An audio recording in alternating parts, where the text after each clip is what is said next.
हर गांव की ना अपनी एक कहानी होती है। एक ऐसा राज जो अंधेरे में चुपचाप सांस लेता है।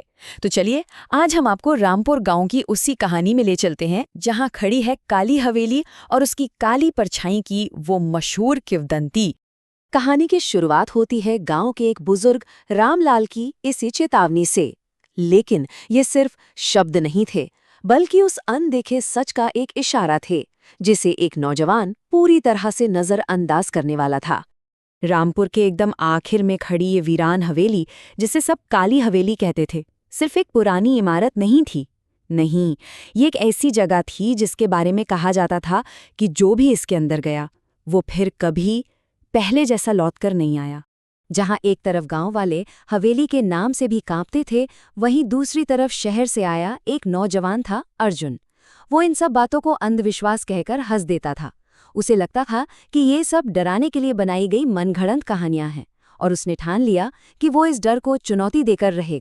और फिर वो रात आ ही गई। जैसे ही घड़ी ने 12 बजाए, अर्जुन टॉर्च लेकर अकेला ही उस हवेली की ओर चल पड़ा। हर कदम के साथ हवा ठंडी होती जा रही थी और उसे साफ साफ महसूस हो रहा था जैसे कोई उसे देख रहा है।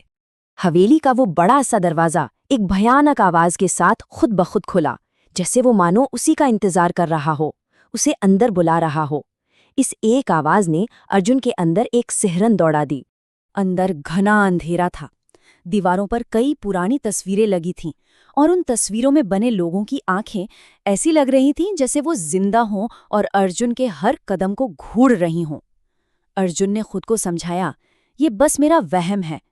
लेकिन उसे ये एहसास लगातार हो रहा था कि वो वहां अकेला बिल्कुल नहीं है। वो खुद को हिम्मत दे ही रहा था कि उस खामोशी में अचानक कुछ हुआ। ऊपर की मंजिल से किसी के चलने की धीमी लेकिन एकदम साफ आवाज आई। एक एक कदम बहुत ठहर कर रखा जा रहा था। अर्जुन की आवाज उस अंधेरे में गूंज कर खो गई। उसकी पुकार का कोई जवाब नहीं आया, सिर्फ मौत जैसी खामोशी थी। लेकिन फिर वही आवाज दोबारा आई, इस बार और ज्यादा करीब और ज्यादा तेज। अब अर्जुन का डर उसकी जिज्ञासा पर हावी होने लगा, और उसने हिम्मत जुटाकर सीढ़ियों की तरफ बढ़ने का फैसला किया। ऊपर पहुंचते ही उसे एक लंबा गलियारा दिखा, जिसके बिल्कुल आखिर में एक दरवाज़ा था। अजीब बात ये थी कि हवा का नामो निशान तक नहीं था, फिर भी वो दरवाज़ा अपने आप धीरे धीरे हिल रहा था। दरवाजे के अंदर सिर्फ एक पुराना टूटा हुआ आईना था। लेकिन यहाँ जो बात सबसे अजीब थी वो ये थी कि आईना तो जगह जगह से चटका हुआ था, टूटा था, पर उसमें अर्जुन का अक्स बिल्कुल साफ नजर आ रहा था। ये कैसे मुमकिन था? अर्जुन ने खुद को आईने में गौर से देखा और उसका दिल जैसे बैठ गया। असलियत में तो उसके चेहरे पर डर साफ दिख रहा था, लेकिन आईने में जो उसका अक्स था वो मुस्कुरा रहा था। इससे पहले कि अर्जुन कुछ समझ पाता, आईने में उसका चेहरा बदलने लगा। उसकी आंखें पूरी तरह काली हो गई और उसके होंठ एक भयानक डरावनी मुस्कान में खिंच गए। और फिर कमरे में एक खौफनाक हंसी गूंज उठी। अर्जुन डर के मारे पीछे गिर पड़ा। तभी आईने के पीछे से एक औरत की आवाज आई, और फिर देखते ही देखते आईने से काली परछाई बाहर निकली, जिसका चेहरा बुरी तरह से झुलसा हुआ था। उस परछाई ने अपनी कहानी बताई। वो सावित्री थी, इसी हवेली के मालिक की बेटी, जिसे उसके ही घर वालों ने किसी आत्मा से संबंध के शक में जिंदा जला दिया था। और मरते मरते सावित्री ने श्राप दिया कि जो भी इस हवेली में आएगा उसकी आत्मा यहीं हमेशा के लिए कैद हो जाएगी। सच जानते ही अर्जुन के होश उड़ गए।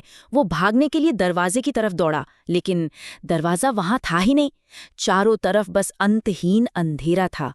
वो फंस चुका था। सावित्री की आत्मा उसके पास आकर फुसफुसाई, तुम्हें यहां मैंने ही बुलाया था। जब अर्जुन ने कांपते हुए पूछा, क्यों? तो जवाब मिला, क्योंकि मुझे एक नया चेहरा चाहिए। उसी पल अर्जुन का शरीर पत्थर की तरह जम गया।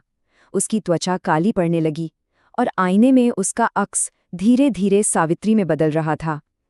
अर्जुन की चीखें उस हवेली में गूंजती रहीं, जबकि वो खुद धीरे धीरे एक काली परछाई में तब्दील हो रहा था।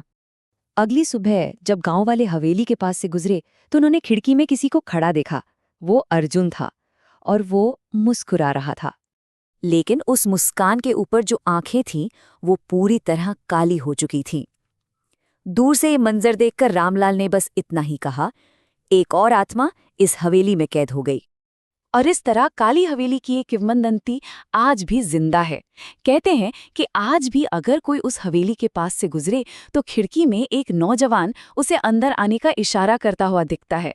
एक ऐसा बुलावा जिसका अंजाम कोई नहीं जानता।